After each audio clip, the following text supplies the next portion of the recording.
That's cool.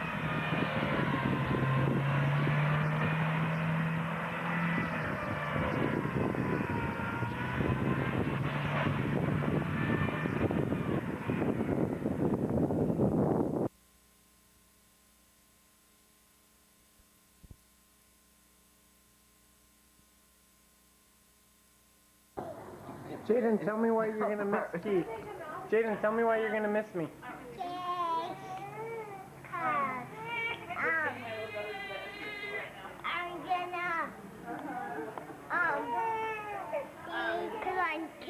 Because I'm not going to remember you. Not gonna remember me in 2 years, huh? I'm gonna come back and you'll be like, who's Keith? Eat your fry, Haley. Right? Yeah. Here. You little punk! You better remember me! Here, hold it That's down it! here. You're gonna die! There you go. You dip it like this. Here. Hey Grandpa, I'm taking a video. Say hi to the camera. Hello and good luck. Any words of wisdom? Make sure you're breathing good clean air and drinking good clean water. Good. Okay, we'll plan on at 5:30 at my house. About Do you you, need Steph? directions? You better learn how to sew on a button or else you're gonna die out there. Okay. That's what Mom would say. Sounds Don't good. steal Mom's words Just of by wisdom. Steal my glory. Dip the chicken in there. Mom, what do you have to say? I have to.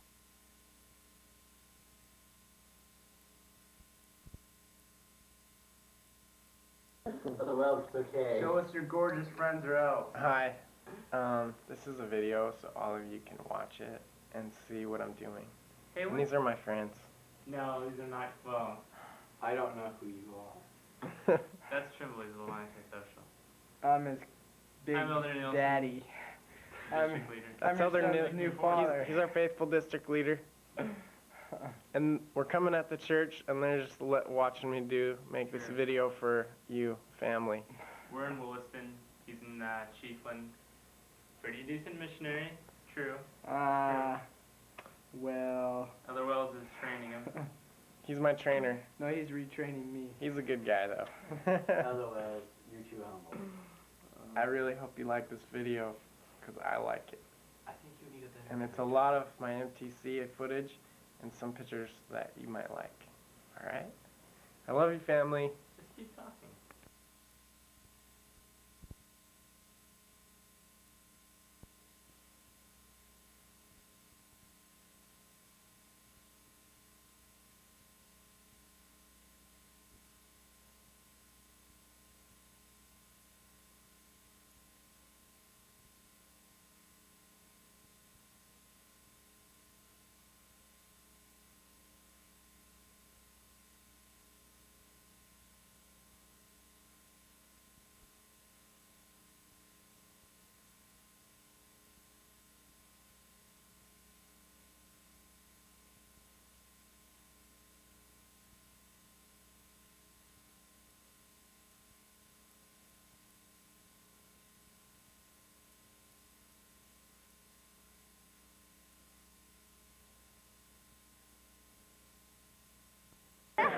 Ready?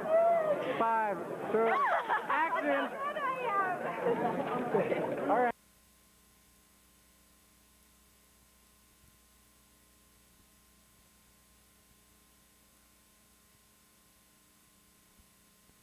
Characters and stories and everything like that. It's not very literate. Literature. Were you guys talking about Dan Brown? You know he's writing another book on Freemasons, and he's using some of the stuff that we do in the temple and Joseph Smith in his book. He's back out from the worst secret. Well, I don't know. I know it's not a secret as we'd like it to be. I know people that are. Well, he knows. Joseph Smith was a third-degree Mason. You know that, right? Well, I think that's mostly what he's writing about the Masons. He's not really writing about the church. So he's just including the fact that Joseph Smith.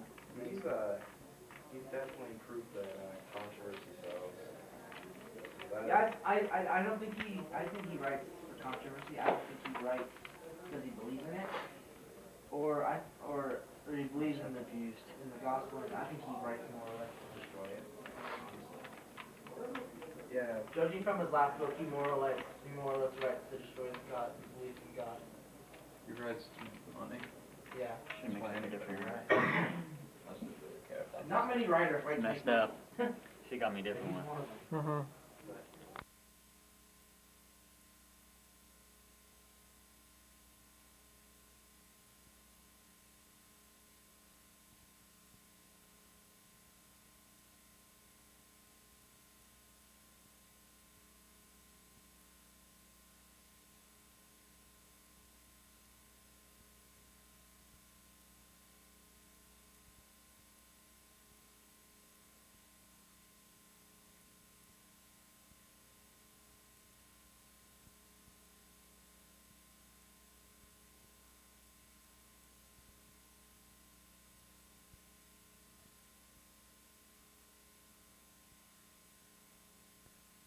Don't do that in front of anyone though, because you can get in Grab trouble. your balls and do it.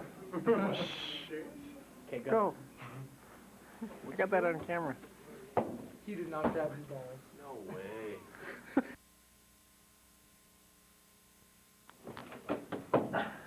Do it again. I just turned my camera on and you do it. Are you ready? Yeah. I missed. Come towards me. Alright.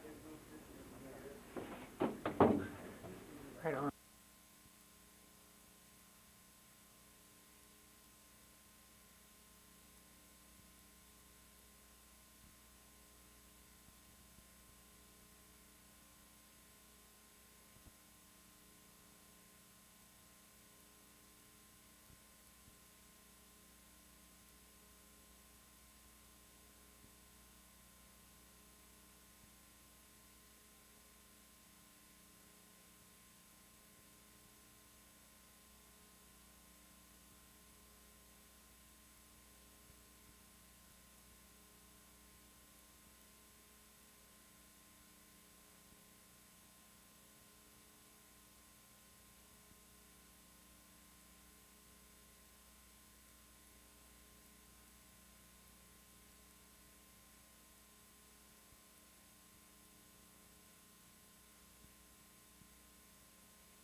This is a fool making himself look like an idiot.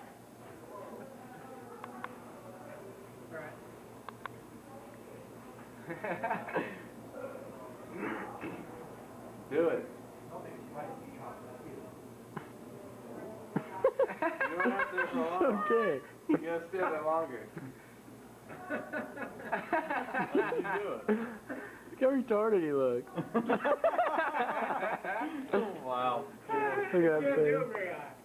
The chair's too high. That's better last time, dude. You've done good. Here it comes. Whoa! That was sick. That was a good one. Yeah, it was a good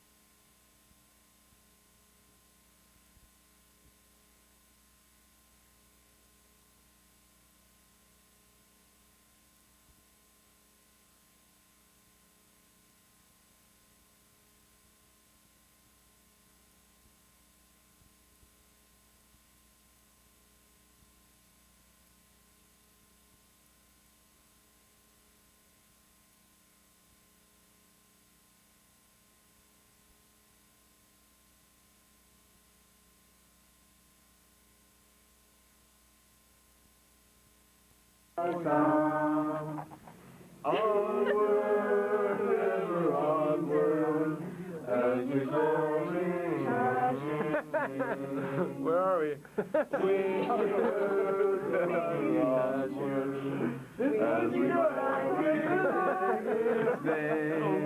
Get me.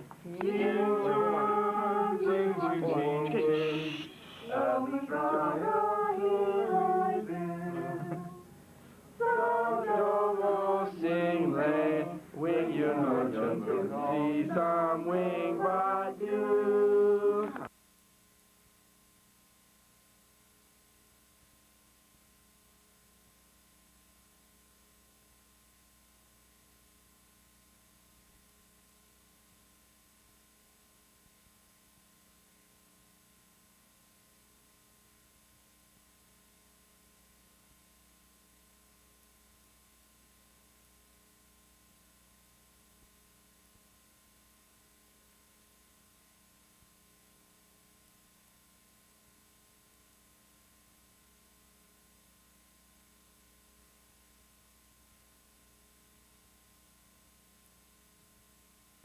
Jumbo, jumbo, jumbo, up, jumbo,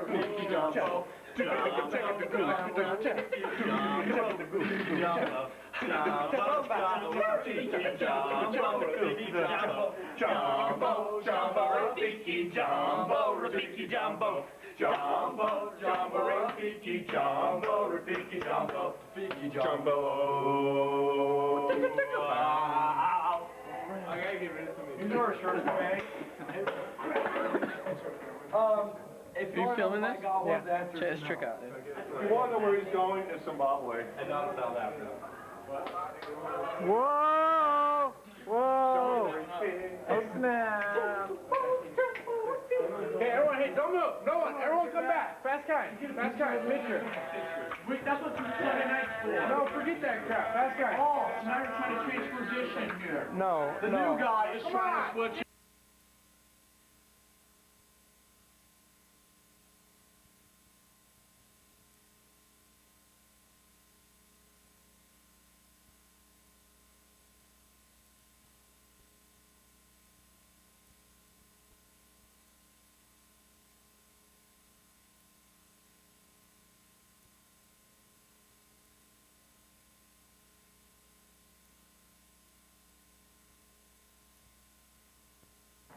I love cameras. Just take a picture of me. Hi. Hi. Hi. Keep walking, you guys.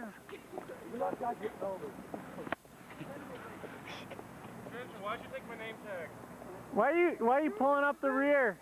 You're pulling up the rear. Wow, that's a... Check that picture you took of me and see if it has my name tag on. Okay.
Why would I go there? I'm a missionary. It was really successful, because back then, I guess, the investigators could leave, like, get off base to go to church and stuff. This video? So now, Yeah. now they do have a church on base. All right, let's see it. So they can leave base. Multi-use chapel. You can't Let's see leave it, base Elder there? Tom. Hey, sister! What's her name? Bases are on their own little forts. One you have a crush on. Cities. I don't They have grocery know. stores. Yeah, grocery stores. Late? No. You all get Street. discounted there and everything. You have to be military. Jensen, it's me, Sister Street. Like what kind of grocery store? Wow. It's like a, it's not like I wouldn't use their this. own. It's called We're gonna go read APs, scriptures Army Air Force together. Exchange. Do it. Ooh. Sound- Covert ops.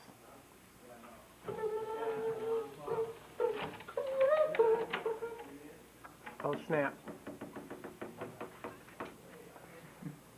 We're entering their room. Shh. What do we do now?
From the beginning.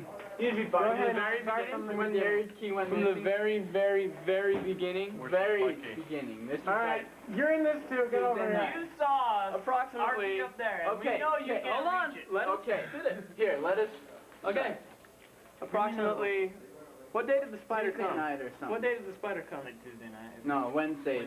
Wednesday. So it was probably Tuesday night. We're sitting in our room. You never did. Shut up, I'm talking. One at a time, one at a time. We're sitting in our room, peacefully, and a messenger shows up with a key and tells me, "This is Elder Horst's key." Who's the messenger? Who is it? Who oh, was wait it? a second! Oh! No, It was me! Boom, boom, chicka, boom, boom. Boom, boom, chicka, boom, boom. Yeah, no idea. Boom. We did. And you told them everything. I did. Who opened the door? I did. Who told them everything that you did to their room? I did. Oh! We had a rat in your midst. You had no idea. No, I had no idea. Still is like beating.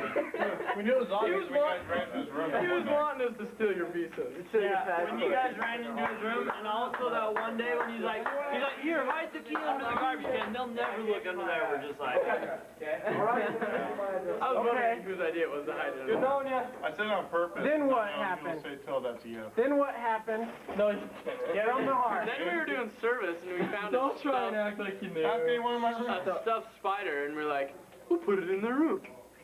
So we go in there and I hang it up on the roof and he's like, hey, let's pull their tails off and do a bunch of stuff. And I was like, let's just do this for now. That was me. But then he pulls all the tails off.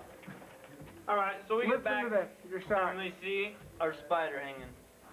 We're like, oh, let's just go pick Jensen's lock. We get right in, we hang it back That's up, me. pull down their towel. My locker. And we're like, we really don't think it's him, but at least building. Is there a Who do you light think on it that was always? originally? We either knew it was you or him. Looks like it's green. How come you didn't even suspect the man who was really behind it? We did after. Okay, but there's one thing I need to add. To his room. To keep the loyalty between the Delta 500, I also threw paper in their room. I wanted underneath paper in the door! Under the door! Give my loyalty! I threw it underneath the door. And did I tell anyone but myself? No. We all I told you. But that was 2 days later. Okay, so continue with the story. I know I didn't say sister later. And then that night we heard you guys saying, we heard you guys talking in your room. We was gonna go knock because we. Guess who was in there when they were talking? We heard you guys talking and laughing, so we knew that you guys were in on it. So we kept blaming Jensen, just so you guys would think that we thought it was him. I couldn't have been. And then. Whoa! Whoa! When did you plan on giving the blankets back? Never? Pretty much. When we got the key? And because he didn't shut his door, you guys wouldn't No, he opened it. He opened the door. Okay, tell the rest of the story. Should've locked it. All right, so then what happened? So we come back from class, and we're all excited. They're gonna be so confused. There's gonna be a spider in the room. And we walk past your door, and there's a spider in your room. And we're like, That was me. and we're like, That was me. we're like, Put it up there. this is the best day of my life. They totally thought it was Jensen. Little did we know, we listened to your door and we knew it was you. No!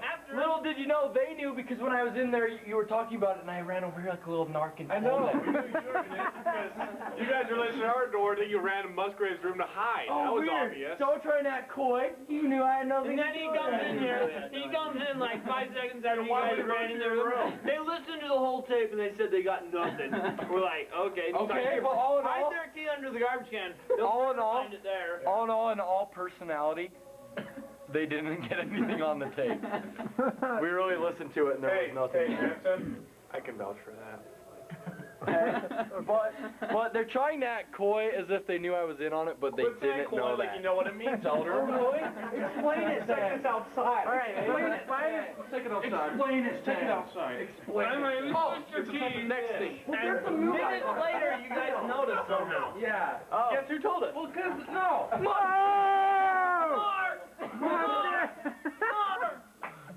He's just running my nose with his nose. No, you didn't my nose. Oh, you started to Let's take it outside. Okay, let's touch my nose again. All right, You know, they so found out keys so quick. The next day, we come in and realize that Okay, they've well done listen, if you knew I was checks, in on it, you wouldn't have told the whole key and they're thing sucked to me. anyway. But we took the white How did I out, know about the key thing? covered it up, Because I was in there. changed it, Undercover. and we wrote, "You call yourselves missionaries?" no, Yeah. and you believed it. And they totally bought we knew it. was them. And when you hit the key, And that's why we went in his room and wrote suck-ups on his paper. okay, but listen. And when they hid the key, listen to this, it might sound familiar. When they hid the key underneath their trash can, I told We these. actually moved it as soon as Musgrave left. 'cause we No, knew they he was didn't. in it. Remember that word coy I used a while ago? That's what he is. A fish? A fish? Fish Okay. Walmart? Anyway, We see where you shop. Oh, did I say coy or keep going. So then, Seriously? And then what happened? Elder Orm picked the pansy way out, Whoa, tattletale to our branch president. You told branch president. We failed our room checks. What else was I gonna do? You didn't really fail it. What did you tell the branch president? But What did you tell the branch president? he writes, "So only there's multiple roofs." What time is it? But then, I can vouch for that. like 9:30. But then, 9:30. branch president wasn't even here today, so he didn't even read the letter. Yeah. But then, Private quiet time. It's 9 o'clock. I got to laugh. 60 comes in The post. letters were not read. Doing it. Did they ever read them? Blood Black did. Oh. But then, sacrament meeting, I totally had Orm convinced that he was going to give a talk. And he's writing fast. I can vouch for that because I even went along with it. Didn't I? He totally did. Well, And did then, you like, know? He was really the speaker. I knew it because the Spirit testified to me. I can vouch for that. Did you read that? Yeah, no. Okay. Anyway. Hey, And the whole time I had no idea what was going on. Hey, show the video, the secret letter. What's the letter? Let's see it. Read it out loud. You're dead tomorrow. Oh, they have your key. No, the whole reason why They think you're doing something to their towel tomorrow during No, breakfast. seriously, ask If I were you, I would just do nothing tomorrow and get them on Friday or Saturday. Try to block your door tonight. They might do something. Get back to them. Tonight, But you didn't want him to get back. tonight, not sure, but maybe. Hey, Elder They also know you have your your other key. I guess they Musgrave? heard you talking about it. Elder Musgrave. I can vouch for that. All right. Well, so what else happened? Then, I love how you just Elder Jensen comes in our room Sunday afternoon and is like, let's get him really good for this last time. And I'm like, they have our key, they can get us back. You never And so him and Elder DeBryan are like, because I'm great. it's still in their luggage. I'm great. So they steal all their luggage. Can you vouch for that? I can vouch for that. I'm great. So then, I come back from the movie, Filming that. and where's my bedding? Real fast. Don't stop, Elder. They even had code words. Okay. They did? You did. We did. We had code. Oh yeah, and by the way, What did we have? if you ever, you didn't have any key. Oh yeah. If you ever heard us say we were going Christmas shopping, We never heard you say that was sneaking into their room. too busy acting coy. that. Quit saying fish. So then Elder Jensen, Okay, Grandma Goose. Elder Jensen totally rats us out and blames I me. did not. I blamed I can vouch for that he did. and I blamed him. I didn't use the word vouch. My hands were washed clean. I washed them.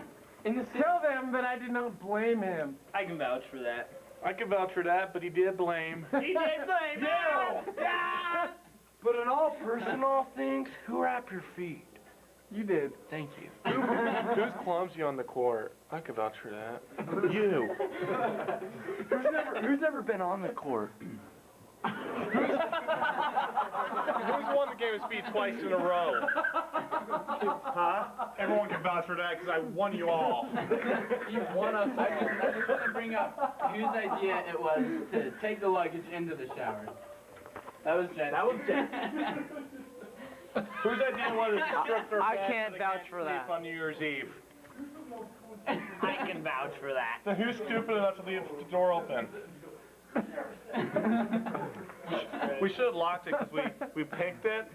Then when we locked it, we really didn't have a key for it, so that would be fun.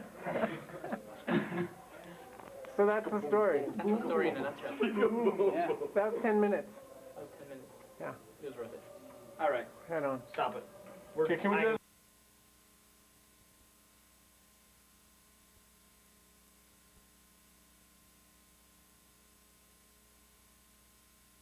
Sisters in Zion will all work together.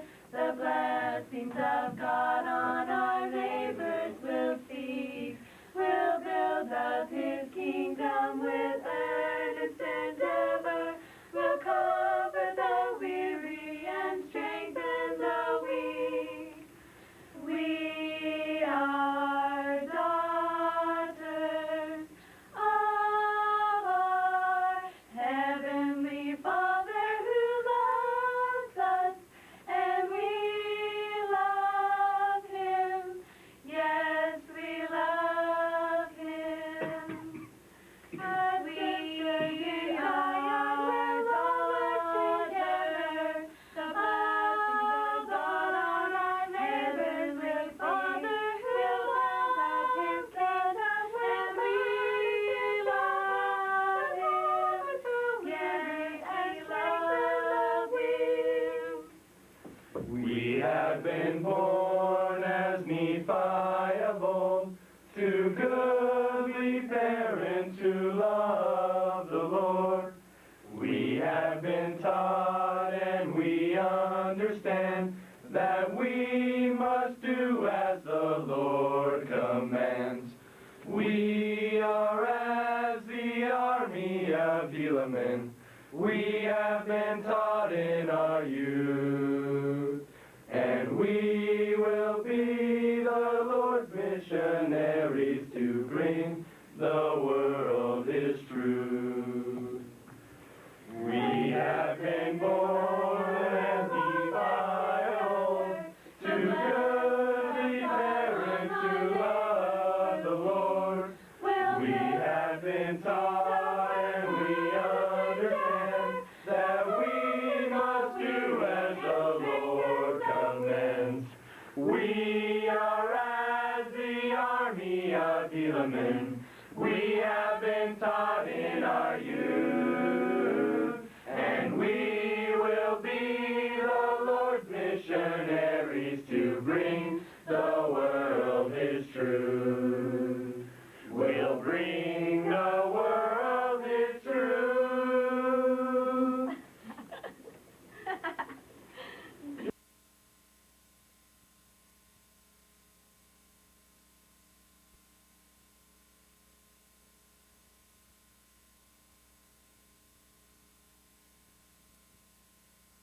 the King of glory, chosen heir to witness for his name.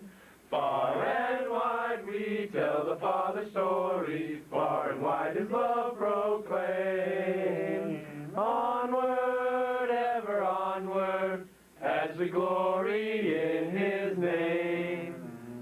Onward, ever onward, as we glory in his name.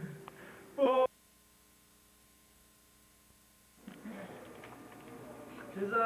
Yeah! You did that? Wow. Cut.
That's my life. That's what I've been doing at the MTC, and it's kind of fun. I think that, I hope it makes a lot of sense. I don't think you need a better narrator. Alright, narrator. Let's see it. This is Elder Jensen's life, mostly of the MTC and also of me, which we should have more of, but I'll forgive you for now. Cut. Nice narrator voice. That is a nice narrator voice, but, I know. we're gonna sing you a song. Ready? Oh, he's singing it. No. Yeah, you are. He's not singing. If you could hide to call in the twinkling of an eye, continue on with that same strength to fly. Do you think that you could ever through all eternity find out the generation where gods began to be? I don't know the work of God. I hope you like our drama, and I hope you like some of the pictures that we've got. I'll probably send another one after I get some more video footage of the Jacksonville, Florida. Here in the Jacksonville, Florida mission, there are lots of trees. Oh, that doesn't work. There are lots of trees, and I'm in pretty much. Thank you. I'm in pretty much like the country, and it's kind of boring. Stop it. But You see it? Yeah, you're in the way. it's not really like a Trimble. city. It's not really like a city. It's more like there's a Walmart, and everything's built around the Walmart. That was low, Elder. That was low. If we You're in go- the great metropolis of Chiefland. You have The a other Walmart. The other elders in our district have to come to Chiefland. I serve in Williston. There's no Walmart for 40 miles. No kidding. They have to come here on P Day so that they can go to our Walmart. That's how bad it is. And my companion is singing Sisters in Zion because he's kind of weird. That's Wellesley. Wellesley's a good man, though. But Take a video of this. I like it here. It's kind of hard, slower pace. Don't kill Elder Wells. He's smaller than you.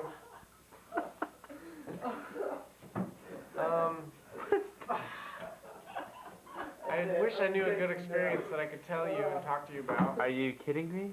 What? Talk about today's experience. Like what? What happened? Hungry Howie. What happened? It was good. We ate at Hungry Howie's and it was tasting good. I like Hungry Howie's. Yeah. Last time we went, Southern we met pizza. like 5 different people there, and we got like a couple contacts. When are you gonna baptize someone? I set my goal for 5 baptisms, although everybody else set only 1. So I think there's something off. So hopefully the Lord will help me. I think that the people here are really cool. And there's this one guy that reminds me of Galen Edwards. He's kind of weird. Another guy reminds me of Dad. He's kind of cool. And we're eating lots of dinner. Holy heck. We have dinner appointments every night. I'm going to probably come back and gain like 20 pounds. Yeah. I know, it's kind of shocking. That's what you think. Probably more. No. I'm trying to gain weight out here. I can't even do that. That's your own fault, Trimble. What? But, You're gonna become fat. yeah, You're gonna be probably. overfed, and you're not gonna be doing physical work. I work out. I've been running every day, every other day, because of my companion. Running And- every day. Oh, you should see how messy our house was. And now it's a little bit cleaner, but it's still a mess. A little bit cleaner. If you clean more, there's not gonna be a house. I threw away a bunch of stuff. He But- did too. I love their apartment. Every P Day I used to go over there and clean their apartment. You did? Compulsively. Yeah, compulsively. It was awful. And I so know. I The just apartment was full of random stuff all over. I didn't even know what to do with it. So I just junk. started throwing it away. Did you use with it? And like, we moved stuff around and there was crap everywhere and I had to vacuum and a bunch of stuff. Are you falling asleep? no. My arm is tight.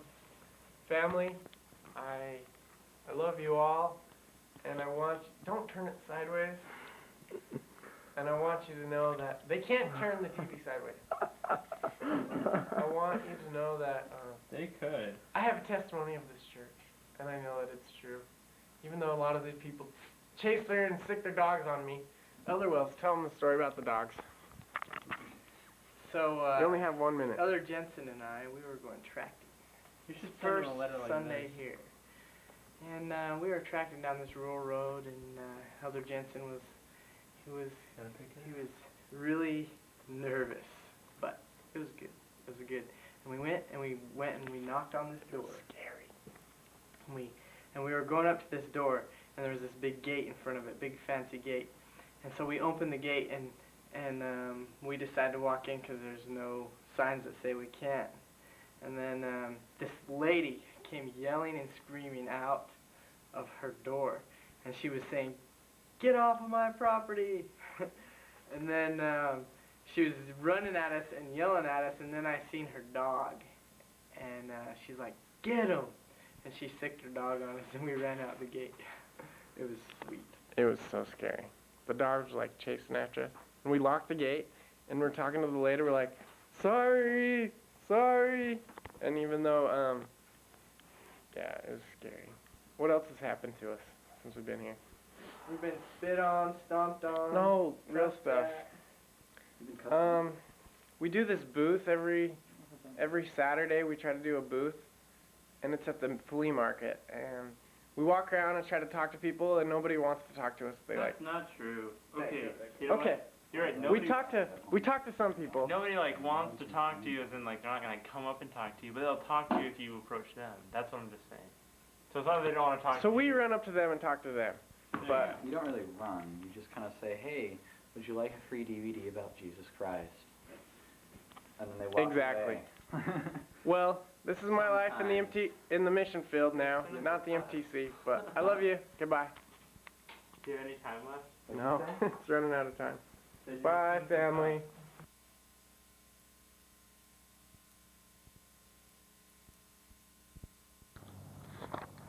Hello, family. This is Monday morning. We're having our P-Day, so I got some time to just relax, kick back, and make a video. So this is what our house looks like. Outside we have many trees. It's got a kind of a scenic view. Cannot believe how many trees are here. This is our car. We have a Malibu. It's pretty nice. We haven't washed it yet. I think some people are going to get mad because we haven't had a chance to wash it. We're supposed to wash it every day. There's Jesus. It's kind of a mess. This is my favorite part.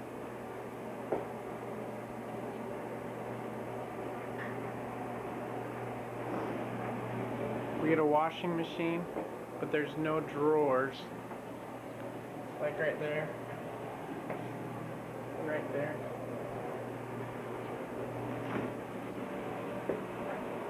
Oh yeah.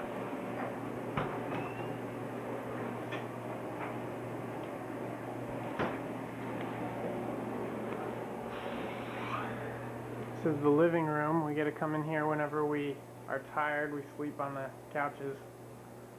It's our workout ball. This is the bedroom, and before I got here it was a mess, but I cleaned it up, so that's good. It took forever. A closet. This is my stuff.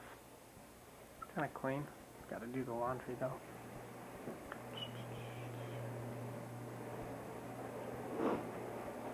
This bike is a HUD. It's a piece, as Jaden would say. And this table has like writing all over it. Here's the Prophet Joseph Smith. Kind of cool. Hope this isn't too boring. Kid wrote. Some kid drew this right here. It's the Joseph Smith. He drew that whole thing. It's crazy. It's a map of our area. This is where we study. We're working on a 5x5 right now where we have 5 lessons a day. We have all this information and pamphlet stuff to give out. It's kind of cool. It's my closet. It's kind of a mess. This is Elder Wells where he studies. This is where I study. Get to do a lot of stuff. It's kind of cool. Hello, Mom. You got to see my house a little bit. It's kind of cool. We're coming to the close of the video. I'm going to send it home now. I hope you get a chance to enjoy it because it's kind of cool. I really wanted to tell you about some of the experiences that I've had on my mission because I haven't had a chance to write them down. It's been so busy. I can tell you. So, like I was saying, I got sick last week and I didn't really have that much energy. And we were teaching a lesson on Sunday night and I just felt like blah. So I asked for a blessing, and I got the blessing, and we got to go out and tract for 2 more hours, and I was able to tract, and I had enough energy, but I got home and I was like drained. For some reason I was able to tract for that 2 hours. And the next day was P-Day, so I slept all day until like 10:30, which may seem like not that long, but on a mission that's a long time. So I slept for a couple hours there, and I woke up and I was like fine, like I was better. After that, I continued. The next day I was able to do my missionary work. I helped a guy rake his leaves. We got to talk to him. It was kind of a cool experience. And I wrote this to Becca, but I met a kid, and his name's Jesse. But the way we met him was, his mom's kind of one of our investigators, but she hasn't been paying attention. She hasn't been listening to the lessons very well. She hasn't been keeping her commitments. And we were talking to her one day, and her son came out and said, "Hey, I'd like to get the lessons." And we're like, "Really? You'd like to have Bible study?" And I'm like, "All right." So we gave him some material to read. We taught him the first lesson right there. It was a quick abbreviation of the first lesson. And we taught it to him, and we came back, and he read all of the material. He had done everything that he said he would. We taught him the second lesson. He got way excited, and he was still really excited. So we asked him to come to church. We took him some clothes, and he came to church. He brought his son, and he got his mom there, and they're all excited to do church again. And I'm just, we're doing everything that we can, but all of a sudden out of nowhere this kid comes, and he is everything that we want as an investigator, someone that's excited, self-motivated, and the Lord prepares his people everywhere. We don't even have a choice to some of the things that he's doing. We could have made him do. He decided to do it himself. And so it's kind of a building experience for me to see our other investigators fall by the wayside, but then he was able to stay. And I know that the Heavenly Father prepared a way for him to make it. And that no matter what we do, it's not us. It's not us doing the work, it's the Holy Ghost. And Heavenly Father's preparing these people for us to find. And if we do everything that we can, we think it's going to be Denise or Herb that are going to get the lessons, but all of a sudden out of nowhere someone comes in and they want the lessons. And they're ready to learn, and they're excited. And it just was a testimony builder for me to see that happen, to see his life start to change.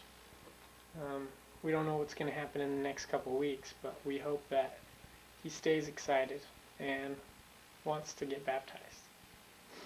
I know this church is true, and I know what I'm doing out here is what I'm needed to do, and I know I'm out here for a reason. I'm having fun,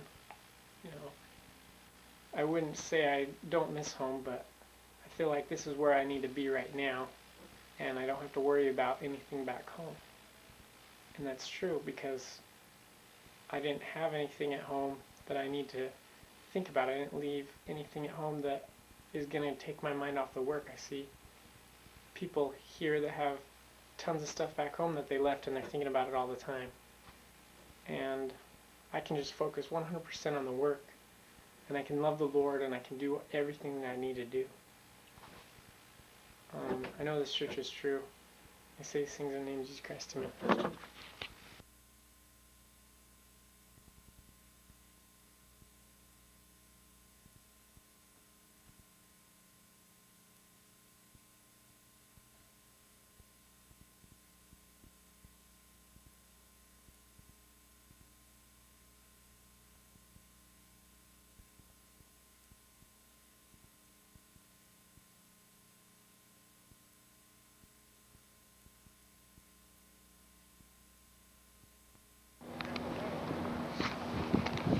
Hi Mom, I'm reporting at the temple, and I just went through for a session. It was kind of fun. It's a really nice celestial room, and I'm here with my companion. And the Judas, they took me. They're nice people. Anyways, this is the view of the temple. There's palm trees. Oh yeah. It's nice.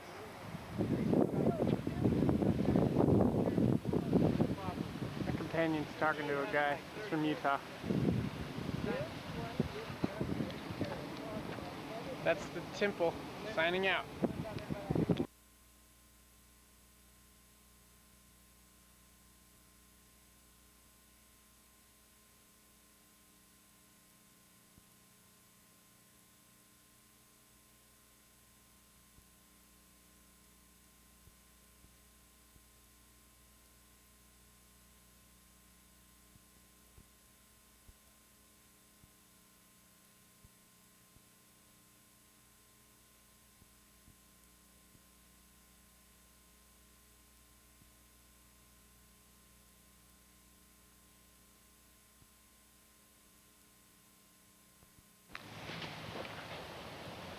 Hey, young man, tell me how you like the temple. Well, the temple is a holy place, a place Of love and beauty, I'll prepare myself while I am young. This is my sacred duty. Yeah, I'm prepared. Going to the temple. Woo woo. With palm trees.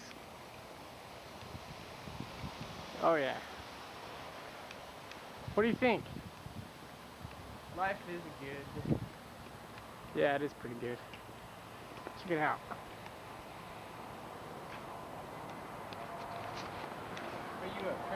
Hope you like it.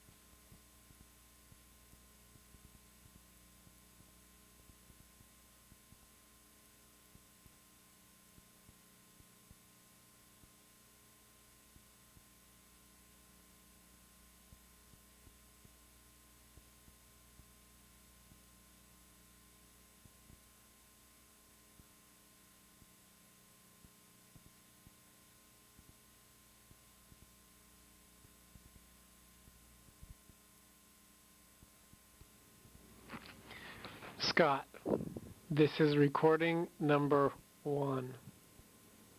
And I really liked your recording. I think this is a good idea.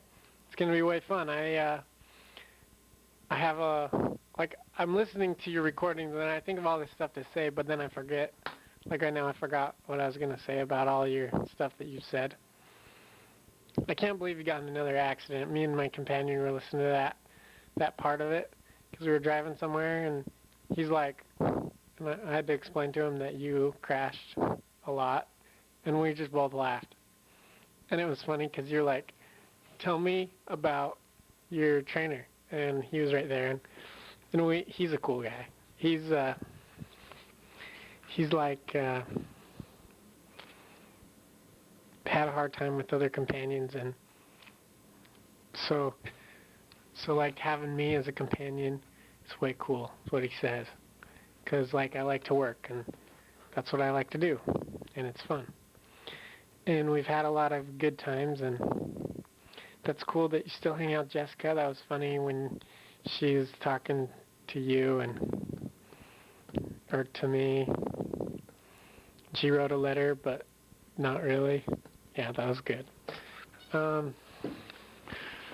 Let's see, what else? The bathroom. That's cool that got done. I'm glad that it got finished. Because I was gonna finish that, but I guess I didn't have to because I left on my mission, so I couldn't finish it. So that's good. And the ceiling caving in was hilarious. I was laughing out loud. And I just was like, that is so something that would happen. And I bet your mom was freaking out and everything. This is a good idea to send the card back and forth. But there's one problem. I can't view the video or the pictures, so I don't know what I'm going to do. I'm going to try to find a computer somewhere where I can do that and put the card in and view it. Maybe I don't know where I'm going to go. I don't know anybody with a computer. Let's see, you want to hear about my MTC experiences? Well, pretty much I forgot about them because it's been so long. I'm going to look through my journal so I can kind of figure out something I can say to you. Let's see. I'm looking. I was the district leader. It was really fun. My Christmas. Okay, yeah, Christmas. So basically, imagine this. You have a Christmas. You expect to having apostles, prophets, every other thing that, Christmas entitles in the MTC, and it's going to be great. So we had large group meetings. No. We had big meetings, firesides, in the gym. Everybody's going. They had 5 on Christmas Day, and the night before they had this huge fireside for like 4 hours. So we go there, we're early, so that we can get good seats, me and our district. And we sit down and we're early, and it was like a home night for this family we don't even know. And it was the most boring thing. I had expecting to get an apostle, and then I get that. That's just, it's not cool. So it was good, and then that night we kind of opened presents and hung out and played around. We had some awesome experiences in the dorms that just amazing, just fun stuff. We played what's it called? Oh man, what's it called? Mafia. We played Mafia with a bunch of people that are in the dorms, and I got all the people together, and it was so funny because everybody would kill everybody, and then we'd break into other people's rooms and do stuff to their rooms and all this stuff. I'm actually sending home a VHS tape. And here's what's a cool idea, because I hooked my camera up to a TV at the church. And then I pushed record on, I put a VHS tape in the VCR, pushed record and played the videos through my camera, and it was on the TV, and it recorded it onto the tape. And I did a lot of video, kind of a lot of commentary. I did a thing of all my pictures from the MTC, and I'm going to send it home to my mom the same time I send this.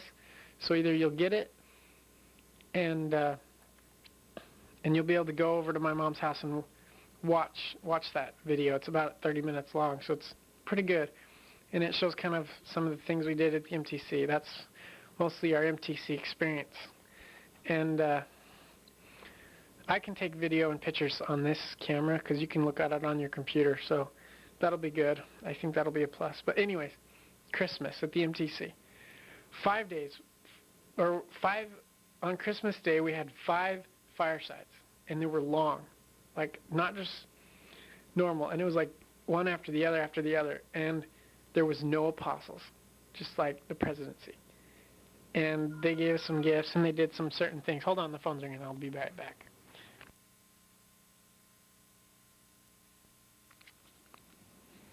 Scott, this is recording number 2. Number 2, I just got a phone call, it was so funny. It's Brother Lloyd, and he is hilarious. He calls us every single morning, and he's in the bishopric. I just want to share with you some of the messages that he leaves in the morning. 22. Hold on. Messages. Sunday, 8. Thursday, 7. 23 Hold on. a.m. I think I remember which one it is. And it was funny because he just called me today, and I told him a story. 6:40 Hold on. a.m. It's time to get up. It's time to get up. It's time to get up.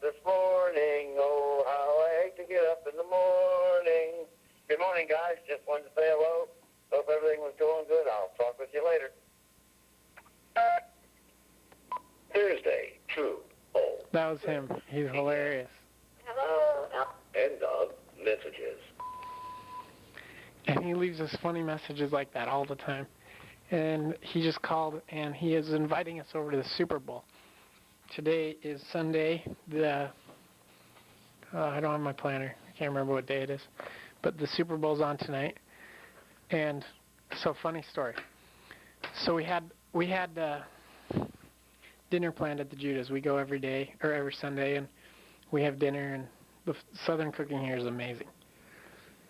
And the Belknaps, another family, called us and said their kids have a potential investigator, or their friend's going to be at their house for dinner, or for Sunday.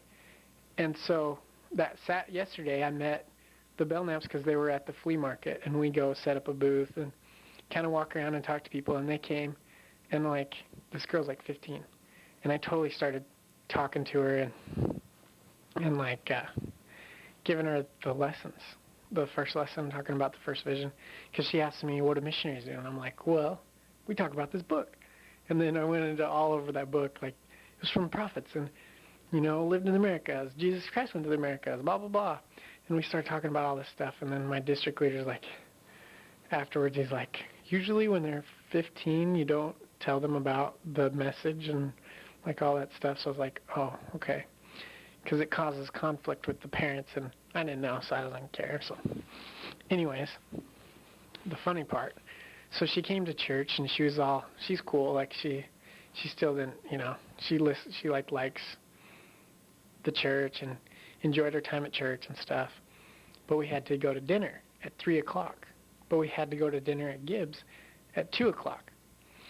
So we got done with word correlation, and we went over to the Gibbs. But because it's Fast Sunday today, we were all hungry. So we broke our fast, and we were like, okay, just eat a little bit at the Gibbs. And we just stuff our face, and we're just like, we ate all this food, and it was bad, because like, it was so good, like, I couldn't not stop eating, and she's like, do you want more? And I'm like, yes, before I could even say no. And so we ate more brownies and more cake and ice cream and all this stuff. And then we're like, looked at our watch, and we're like, oh, we were late for the Belknaps. We have dinner at the Belknaps. So we get there, and we're like stuffed already, unbutton your buckle type stuff. And they're like, okay, ready for dinner? And we're like, I guess so. So we're like, yeah, let's eat, and I like get like the smallest serving, and they're like talking about how they're breaking their fasts and how they're hungry, and we're barely eating anything. And so they kind of pick up on it, and they're like, you guys ate at the Judas, didn't you? And we're like, yeah, we did. So we ate as much as we could, and like, then we taught the lesson to her, which I don't know what was wrong today. Like, I taught like the worst lesson I ever did, and I was like sweating, and I didn't get my message across very well. So it was a good thing my companion, he could like teach a little bit and kind of give the message, because I wasn't giving a very good message at all. And so it was good, though. It was kind of a funny experience that just happened today, so I told you. But I was talking about the Christmas experience, which was a bad experience, and I don't want to talk about it very much because nobody in our district was happy about it. And here's what they did. They just wanted to have us stay as occupied as we can so we don't think about our families, which I don't have a problem anyways. I'd rather just go home and hang out about the house because I don't really, get discouraged and get, thinking about my family. But there were people in my district that would get discouraged and think about their families, so they kept you as occupied as you can. So there was 5 big firesides. None of them were apostles. There were 9 people in our district, and we were there for 4.5 weeks. Normally you're there for 3, but because we came a week early, I wasn't supposed to. We were the ones that came early. We had to leave later. So like the last week we did nothing. Me and my district, we just got to go to the TEC and the RC and do a bunch of the extra stuff, but we didn't have a teacher scheduled, so we just kind of hung out and did really nothing. And I said there was 9. There was 6 of us that are in Florida. And I've seen them since because they're in our mission, and it's way cool because they're like all my friends and buddies, which, by the way, they want to go skiing. They're all like snowboarders and skiers, and they're from California and Denver and all these other places, and they want to come to Utah to go skiing, and so we're going to set that up when I get home for my mission. You probably won't be there. You'll be on your mission, but it'll be way fun. But these 3 missionaries were a threesome, and they were going to North Carolina, and the 6 of us were going to Florida. So because they're going to North Carolina, they left on Sunday, and then we left on Wednesday. Well, just so happened that the whole time that we were in the mission field, we didn't get any apostles. So that Tuesday night, before we left, there was a fireside, and we got a new mission presidency and all this stuff. And so, of course, there was 2 apostles, and it was Richard G. Scott and M. Russell Ballard. And they had the most amazing talks ever. And it kind of sucked because it kind of wasn't very cool because the other guys that left 2 days before that wanted to really see an apostle didn't get to.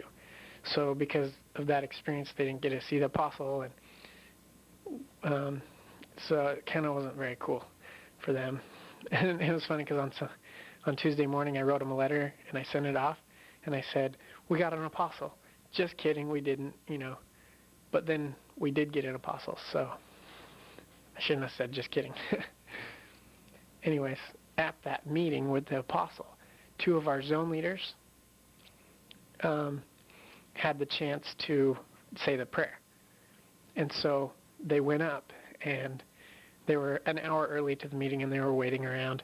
And because their hair was so long, a guy came up and said, your hair's too long.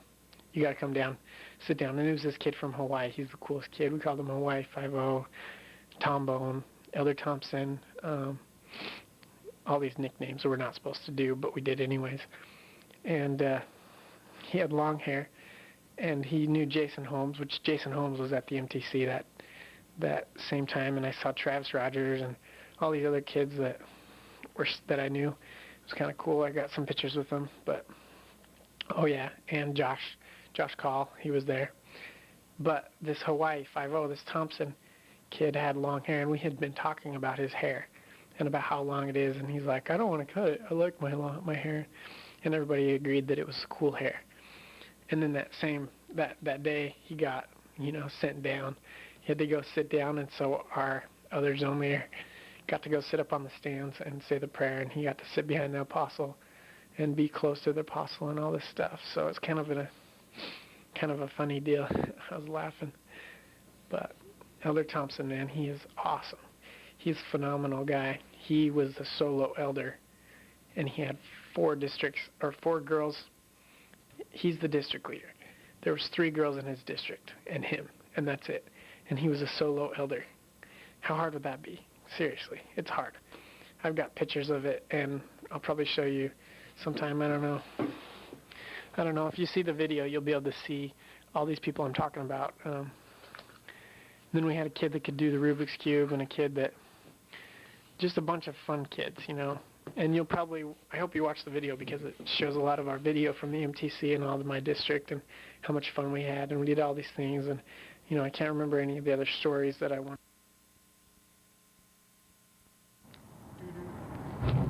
Scott, this is recording number 3. Recording number 3. My camera just died. I don't even know what the heck. So it cut me off what I was talking about. And so now I had to let it charge. We had companionship study and personal study and all that good stuff with my companion who drives like a maniac. He tells me I drive fast, but he said, what did he say? What do you say about your driving? My driving? Yeah. Oh, I drive fast, but I don't speed. Yeah, he thinks he drives fast, but he doesn't speed. But he just drives like a maniac. And every other missionary in our mission has a Toyota Corolla, which is like this lame car that has no guts and doesn't really have anything. And we got the Malibu representing, Chevy Malibu. And it's got like horsepower up the you-know-what. And so it's kind of crazy because we just speed all over the place. No, we don't speed. We drive fast. We drive fast. We don't speed, though. speeding's against the rules. Driving fast is fine. Okay, let me explain driving fast. Okay, this is how you drive fast. When you go from a stop sign to a speed limit and you accelerate to that speed limit as quickly as possible and then level off at that speed, that is driving quickly, fast. So you heard the true words from Elder Wells, who is my trainer, and I guess the terms for it in the MTC is my father, I guess. He was explaining that I have fathers and grandfathers, and other people I don't even know are my great-grandfathers, and you probably understand because you've been into that a little bit. And I enjoyed your counsel that was to whip my trainer into shape, but it's on the contrary because he's whipping me into shape. He's a really good elder, and I'm the third person? I'm the second person that he has to train. I'm a slow learner. He's a slow learner, so he needs a lot of practice to learn how to train. So they actually sent me to teach him how to train, and I'm his teacher. But that's okay. We still love Elder Wells. And the first time I met him, I thought he hugged like a girl, which he did. Because he's... Never mind. What? Because what? But we cleared that up. You know how I usually don't care, like I hug people and they don't care, and I don't care, and I'm a wrestler for 3 years, and he wrestled for a year, and only for a year, but then he started working. But I usually don't care. And so, like, when I tried to hug him, I thought it was weird that I cared. And there he goes again, accelerating, all my stuff flies everywhere. But we're going to Brother Lloyd's, the one that sung the song to us, and there's like 24 messages, and like half of them are him leaving messages for us in the morning. And every time we talk to him, he says, "Am I going to have to come over there and whip your companion into shape?" And he's kind of funny. But anyways, yeah, my companion, he's pretty cool. It's pretty dang cool. Devil talk, make you proud, make you proud. Oh, sing him the Jesus song. What Jesus song? The Jesus fish song. You'll like this. Do it. I can't do it. You'll appreciate it. Okay. Just do it. Where did he serve? In California. California? Okay, they might have had it on the back of the car here in the southern states. Down here in the Bible Belt, you see there's a lot of Christians, all kinds of denominations. A lot. As you notice by his talk, he's a hick. Hey. Don't make me whip you into shape. Alright. Alright. So anyways. So, my trainer, my daddy, your, my grandfather? My granddaddy? Yeah, your grandfather. Okay. Your granddaddy taught me a song. And, he probably learned it from his great-granddaddy. Tell him the song. And this song goes a little bit like this. Jesus fish on the back of my car, I'm saved, I'm saved. Jesus fish on the back of my car, I'm saved by grace. I got in a fight, beat my kid up, sick my car. Jesus fish on the back of my car. Like, we don't, it's gonna stop once we get to this house. But, so yesterday, I was going around the flea market. We go to this flea market, it's in town. It's our only chance to meet people because I am in the country. I am in the swamps of Florida, and I can't see a beach. We have Cedar Key. Look it up on the map. Cedar Key is in our area. We're in Chiefland. But basically, there is no beaches, and the Gulf of Mexico is what Cedar Key is on, and it's kind of lame. But there's a bunch of trees, pine trees nonetheless, tons of pine trees, immensely amount, and they're in rows like cornfields, and it's grown here, I guess. I don't know. But anyways, so I was at the flea market because there's no other place to meet people in the country, and I start walking around talking to people, and you know, this little girl that is friends with the Belknaps, the ones that I think I talked about earlier.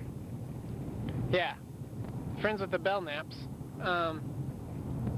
She's like 15. So I start teaching her the gospel. She's just a little kid. And I teach her all the gospel, and then my district leader pulls me aside and he's like, dude, how old is she?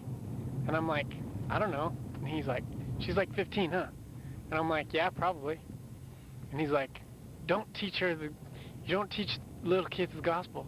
You know, 18 and older. You have to get their parents' approval and all this stuff. And I was like, oh, snap. I'm sorry.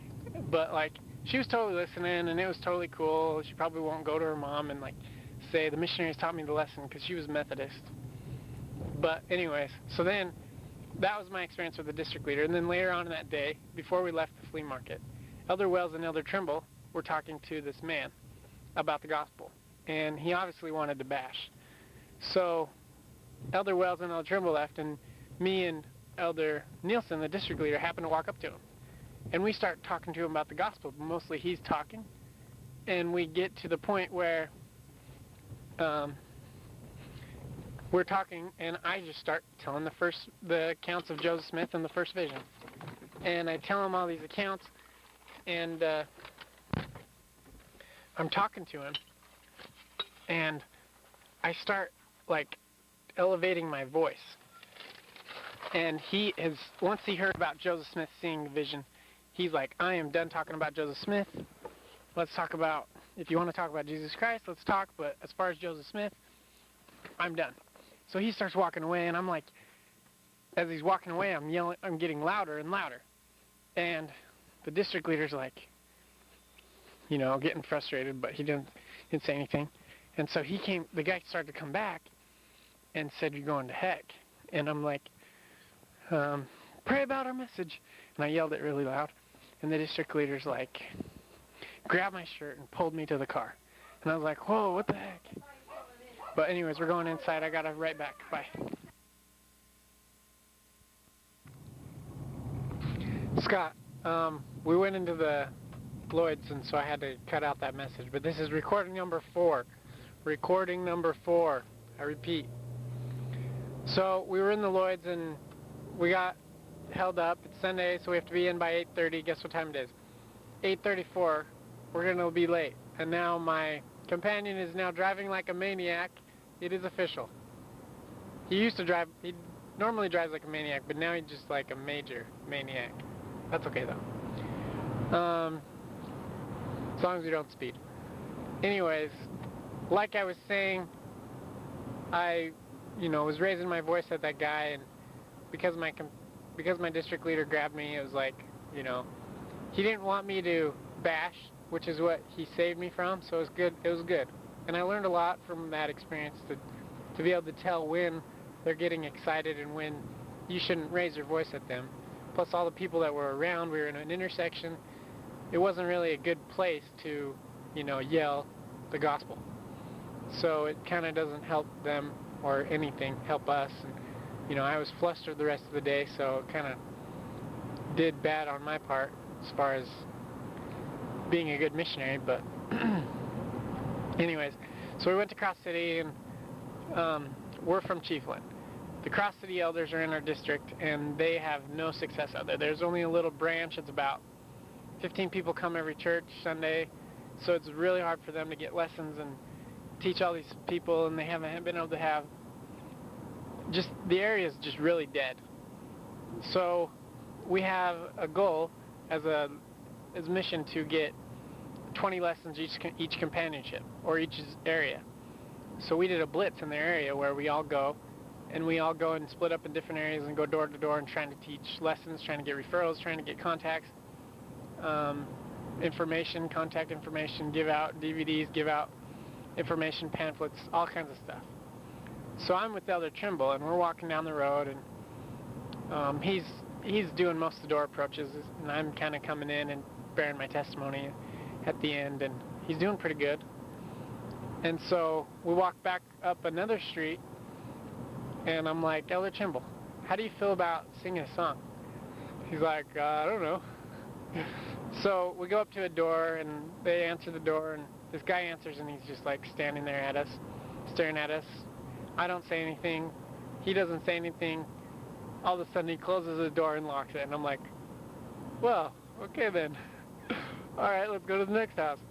And he just, you know, it's kind of a weird incident, and so we're like, okay. So the next house, we're like, okay, we got to say something. So the guy answers the door, and he's, you know, he's got this look on his face like, don't bother me. I don't want to talk right now about anything, and what do you have for me anyways? So I'm like, hello, I'm Elder Jensen, and this is Elder Trimble. We'd like to sing you a song. So he's saying, I am a child of God.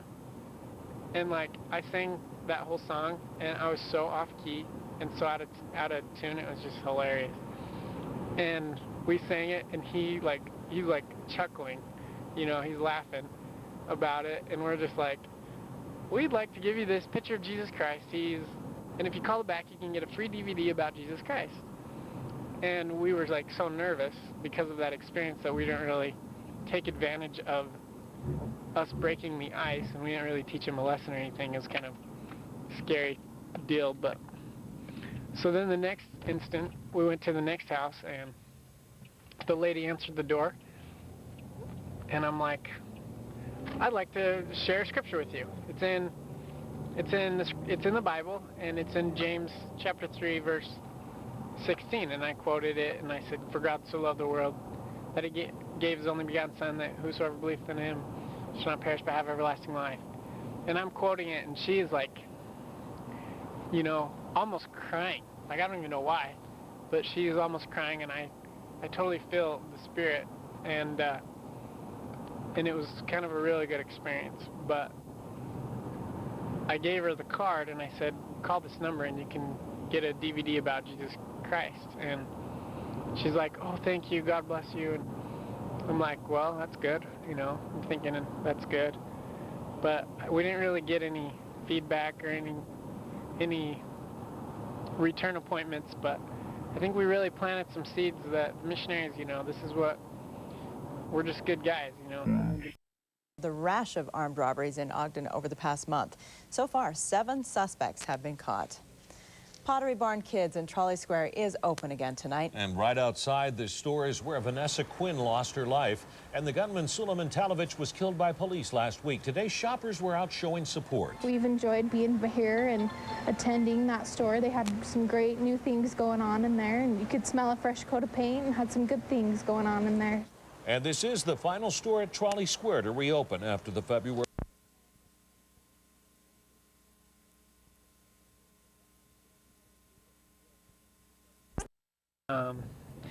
I more got along with like the whole district. Like me and my companion, we were good, but like I made more best friends in the district. Like my companion, he was it was actually kind of funny because one day we weren't getting along very well, and he told me, well, he was just, we weren't getting we weren't getting along that well, and we were having a meeting, and in my testimony I was mentioning what we were having problems with, and I'm like telling the whole class that, you know, me and my companion will, you know, go over our problems tonight. And everybody started laughing, and like he was like embarrassed because I was like acting like we're a married couple. And so it was kind of funny, and he kind of relaxed a little bit, so it was kind of good. But everybody's like, hey, what is it called when you have like your little council talk as companionship? Companionship inventory. And everybody started saying, oh, companionship inventory, they're going to have to solve their problems. And I apologized to him, and it was like, everybody, you know, it was funny. We had a companionship inventory, and it really helped. But, yep, that's my companion in the MTC. My companion here in the field likes to do inventory a lot. It's his favorite thing to do. But he's way too nice at them. He needs to be more mean so that I can figure out what I'm doing wrong. And he's just like, you're so great. He says, it's great, it's good. Huh, tell him. It's great, it's good. He says that every night. He says, it's great, it's good, it's awesome. It's like, it's been a good day. Every night he'll say, it's been a good day. I'll be like, no it hasn't, we messed up, we did all this stuff. And he's like, no, it's a good day. So it's good, he keeps my spirits up. But, that's my companion. Oh yeah, one time I rebuked him, and it was kind of a weird experience. I wasn't really trying to rebuke him, but I did. Should I tell him? So I was like telling him that he tells too many people that we get paid to come out here on our missions, and so I was like, That we pay our own way. that we pay our own way. So I was like, you don't have to do that. He's like, what's wrong with it, or whatever. And it was just kind of funny. And then since I've told him that, like I've said, oh, there's a bunny. Okay, I just saw a bunny. Since I told him that, I've like told like 5 people that we pay our way out here, and nobody in the church gets paid. But we're home, so I'm going to stop the tape and I'm going to start again and tell you some more stuff about experiences in the mission. Okay, bye. p.m. Messages for Foxy Wells and Sunday, 8:36 p.m. Messages for Foxy Wells and Jensen. Tell me,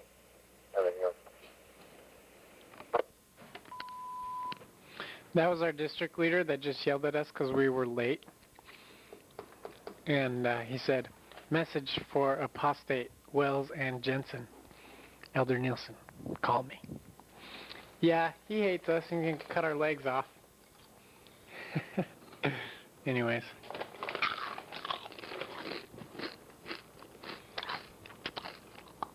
Then I left my backpack over at the Lloyd's like an idiot. Yeah, keep laughing. Laugh it up. Now I have to go over and get it at the seminary. So I get to talk to all the kids at the seminary. I want to do like a fireside for the seminary kids and teach them how to talk to their friends about the gospel and get us referrals and stuff.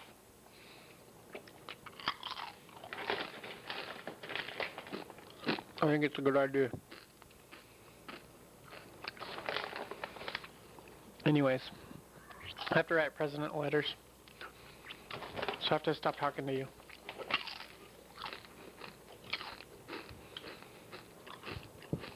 And this is the second Sunday in a row that we were late. Because I guess it's really not 8:30. We're supposed to be in by 8. Unless we're teaching a lesson. And both times we weren't teaching a lesson and we thought we were good. But we're really not. So that thing about us being slackers is probably true. And apostate. Because we don't even know the rules. Sinning in ignorance. And we're sinning in ignorance. So the Lord will bless us still. I pray. Yeah, Sister Lord gave us these chips and salsa, so now we're just eating them. They're pretty good.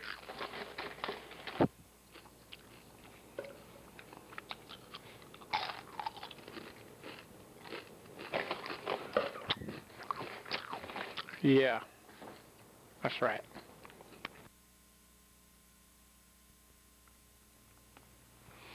Scott, this is recording number 5. That last one was probably number 5, but this is going to be number 5 or number 6 or something. Well, we just found out that we're going to the temple on Tuesday.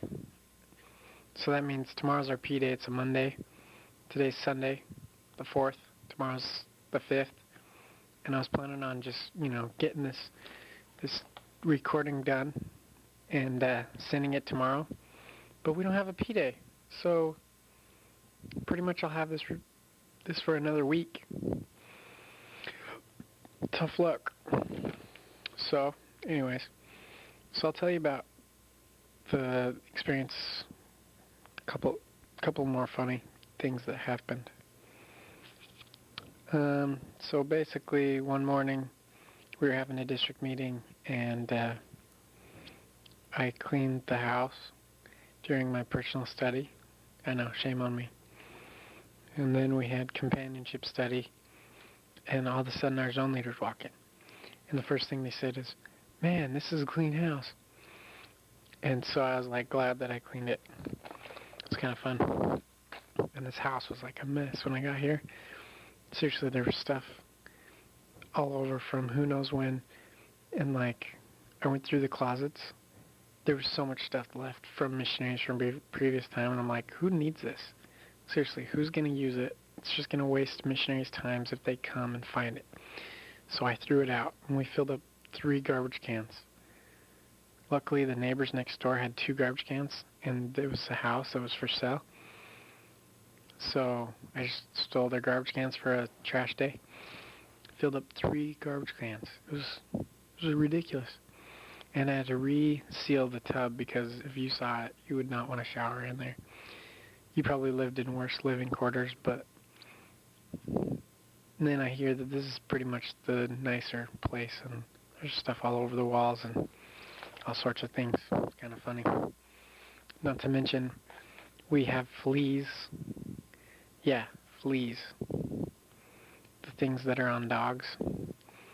And like, they bit me all over my legs, and I got tick bites and stuff. And it was funny, one day we were having companionship study, and Elder Wells like wiped something off his arm, and he's like, "What the heck was that?" He found it, and it was this little flea. And we squeezed it, and like all this blood come out, and we're like, "Oh, that's disgusting." So we go to our mission ward mission leader house to have a meeting. And I'm petting the cat, and like all these fleas are crawling, like now I know what to look for, and all these fleas are like crawling up on the cat, and I'm like done petting it. I like scoop back. I'm like, that's disgusting. That's where I get them, probably all the animals that are here. And then I look in the tablecloth, and it is like all these black things all over. So I'm like, okay, there's just black lint. And I start poking at it with my pencil. And they all start jumping around. And I am like, what in the heck? It's all fleas. The cat was on the table like half the time, rubbing into the tablecloth and scratching his fleas out onto the table. And it was like, I didn't believe it, but it was disgusting. So get this. I lost my memory card. And it was my 2 gig. You're gonna laugh because I'm such an idiot. So I go into, we're changing out this lady's battery because she has this problem with her battery. And she thinks it's the starter, and all the other problems are like, it's probably just the battery. This is like an ancient year-old battery. Like 5-10 years old. So we start working on it, and like the wires are corroded and all this stuff, so we need new connectors. So we're like, okay, Walmart's across the street, because we were working on the car in the parking lot where she works, which is like a strip mall. And she was inside, and we were just in the parking lot in our white shirts working on a car, and all these people walking by, and it was funny. And so we went to Walmart to get these connectors, and I'm like, Elder Wells, I need to go get these pictures printed off real fast. And I start doing it on the 2 gig, and I realize, this is going to take a while. And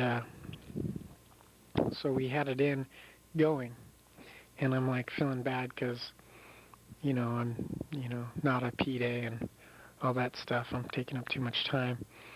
And I was like, oh man, I'm feeling bad.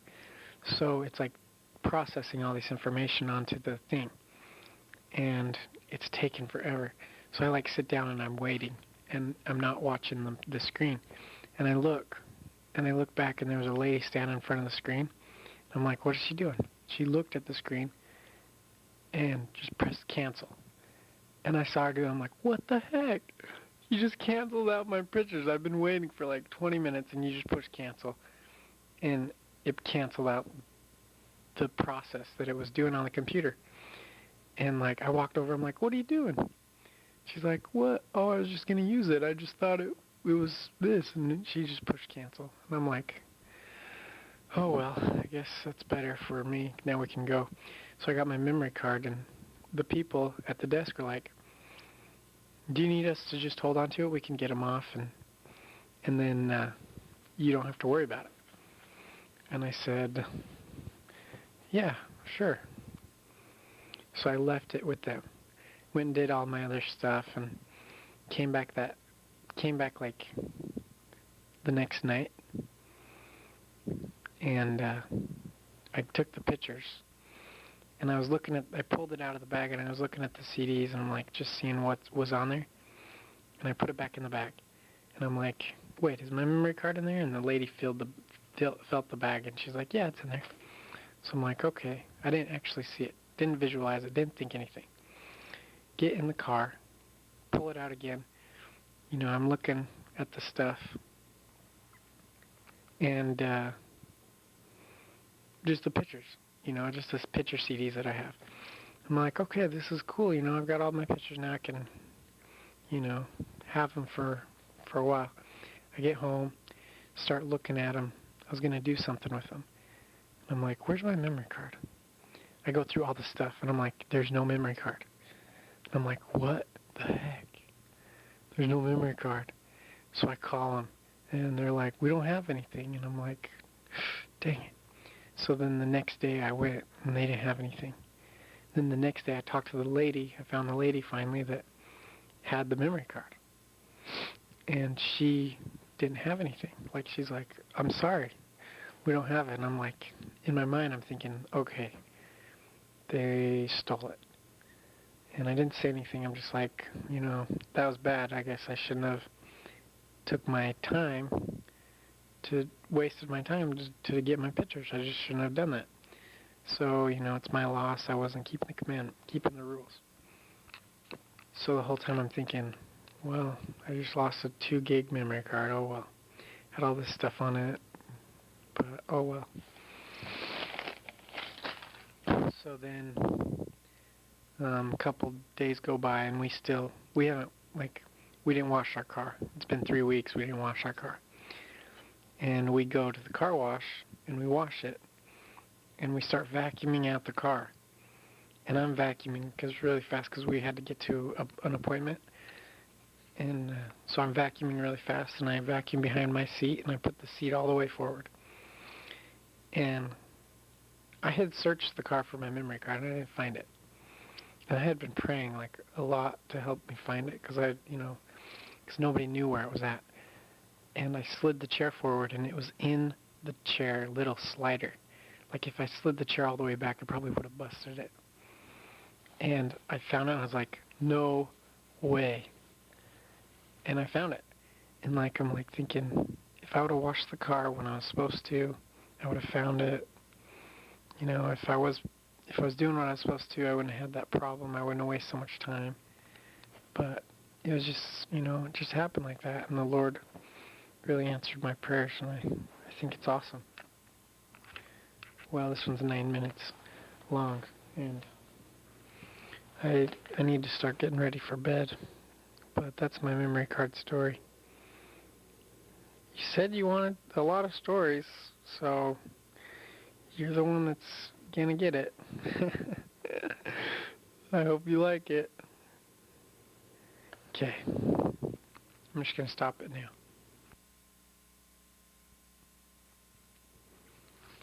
Scott, this is like number 7. Just say it's number 7. Recording number 7. Okay, let's see. I'm going back in time. I kind of wrote down some stuff that I wanted to tell you about. First lesson, priesthood meeting, first lesson. I don't know my notes. I don't get it. Okay, priesthood meeting. Last Sunday. We had planned to have an investigator, a less active member, give us a ride to this priesthood meeting. But, he never came to church, and we invited him a lot, and we helped him do service, and they feed us dinner, and his wife's not a member, but she's awesome. She always feeds us, and she's way nice. So we've been talking to him. We're like, so can you take us to this priesthood thing? We don't have enough miles on our car, by the way, I have a car and I'm not on bike. I haven't had to buy a bike. So I've been really lucky. I've been just driving around our car all the time. Yeah. My companion said he's never been in a bike area. There's 20 cars in this area in the mission. So we're kind of really lucky, other than the fact that I can't drive because my driving record's so bad. But they have a way for me to drive, and all I have to do is take the test that the mission has and watch like a bunch of videos, which I probably won't do for like a long time because it's taking so long. So I won't be able to drive for a while, which they'll probably have to put me in a bike area. But anyways, so I go to this, so Sunday comes around and the priest is meeting things that night. And he calls us, leaves a message and says, I can't go, I got this stuff, I gotta keep working on this stuff in my yard. The same stuff that we did service for him that he didn't finish. So he's like, gonna do that instead. And we're like, oh man. So I tried to call him, we tried to get a hold of him, we couldn't, he didn't answer. And we're like, well, it's kind of the end of the month when we really do have a lot of miles. So let's just drive out there. So we drive out there and there's a quorum of the 70 and so, there was a talk and they started the meeting and we're looking around and there's like no missionaries there. We're like, what the heck? There's no missionaries. And usually stake meetings, there's a lot of missionaries, they say. And so they start the meeting and they're like, the 70 starts to talk and he's talking and he's like, is there any missionaries here? We're like, yeah, we're here. And we look around and there's like nobody else is there. And he's like, stand up. We're like, okay. We look around and we're the only ones. And we're like, uh-oh, something's going wrong. And so they continued the meeting and they had all the missionaries that had ever served and are serving stand up again. So we stood up again and like we got highly recognized for being at the meeting. And there was a break, so we had a chance to slip out and call our district leader and be like, why isn't anybody at the meeting? And he's like, there's a good reason for that, for the no missionaries there. And we're like, what is it? And they're like, you have to be in by 8:30. 8 if you're teaching a lesson. And we looked at the watch, it's like 8 o'clock. And we're like, oh, snap. So we're like, so we jetted out of there. And we drove home and we're thinking, if Brother Foster gave us a ride, then that probably wouldn't have been good because we had to leave early. And so it was kind of a dumb situation. We made it home by 8:30, which was still breaking the rules because we weren't teaching a lesson. So we should have been in by 8. And it's kind of not very cool. But that was my priesthood experience for breaking the rules. As you can tell, we break a lot of rules, and most of them are out of ignorance because we don't know. But anyways, oh yeah, last couple of weeks ago I got sick. I got really sick because I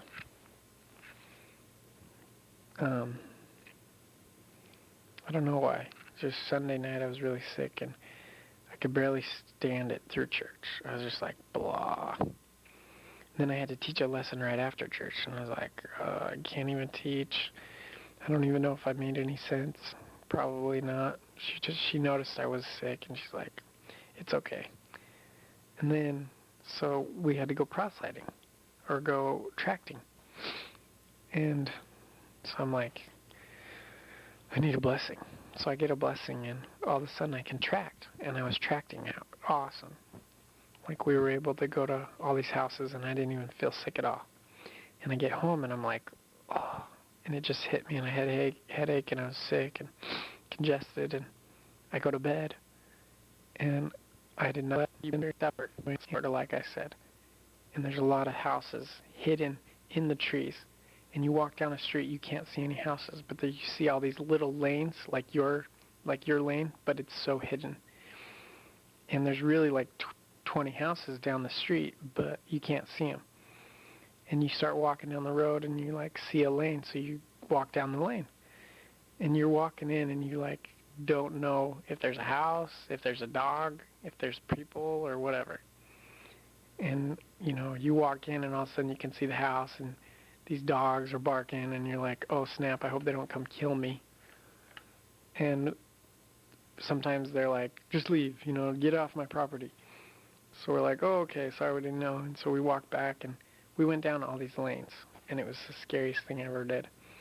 And we had like 3 dogs charge at us, and the owners had to call them off. And I was like, whoa, that was scary. So then finally we get to the first house that's like opened up, and there's no trees. And it's just a gate. And we're like, okay, they don't see a no trespassing sign or whatever. So we start walking in the gate. And we start walking towards the house. And a lady comes out and she's like screaming and she's like, you're not supposed to be in here. And we're like, okay, sorry. And she's like, get out of here. She's like, her dogs are right there by this time, you know, coming towards us. And she's like, sick 'em. And so we're like, whoa, what the heck? And luckily it was like her house was far enough away from the gate that we were close enough to the gate to get around, and like the dogs never made it to us, but she sicked her dogs on us, and we're like, that's uncalled for. So we yelled to her, sorry, but so we felt like we were being rejected a lot and scared of the dogs, so we said a prayer that we'd have more success. In the next house we went to, there was no dogs, only because her girls were taking the dogs on a walk, so it was good. And it was like a good contact, and we got his information. You know, since that was a couple weeks ago, I can tell you that nothing really came of that one. But the next house we went to was a cop, and his family was out, and we talked to him and talked to him for about 20 minutes about the gospel and his family and all this stuff, and we still haven't gotten a hold of him. That was 2 weeks ago. So it's kind of not cool how that happens, but we're still trying to call him every day, you know. He says he's a cop and he works a lot, but I haven't even talked to him. So it's kind of funny that I can see these things from 2 weeks ago, and now, you know, nothing really came of it, but oh well. We still did our best to try to get them to come. But anyways, oh yeah, while we were on that lane, one of the ladies that we went to was like telling us that it was dangerous. We knocked on her door and her dogs barked. They were inside the house. She comes to the door. Well, we heard some wrestling, and we heard her let the dogs out the back door. Then she came to the front door and she said, my dogs are going to rip your head off. You shouldn't come back here. We're like, oh, okay, sorry. So we start walking away, and the dogs are barking, and like we get off her property and stuff. So that next day, we're at Walmart, because it's our P day, and we start talking to a guy that was in line, and he was in a wheelchair, so we was trying to help him with his bag. And the checker in the line was the lady that's like let her dogs out of the house to come get us, you know. And she's like, were you at our house yesterday? And I'm like, yeah, that was us. And she started laughing, and dude, this is like a small town. Everybody you meet, you find. Like, you see them in Walmart. And since Walmart's the only thing here, like, that's all, you know, you go there and it's like the place to be, Walmart. I don't know. It's kind of funny. All the other elders come here for P days because they can go to Walmart. I think it's hilarious. But anyways, this is probably getting really boring. I'm telling you all these stuff. But, let's see.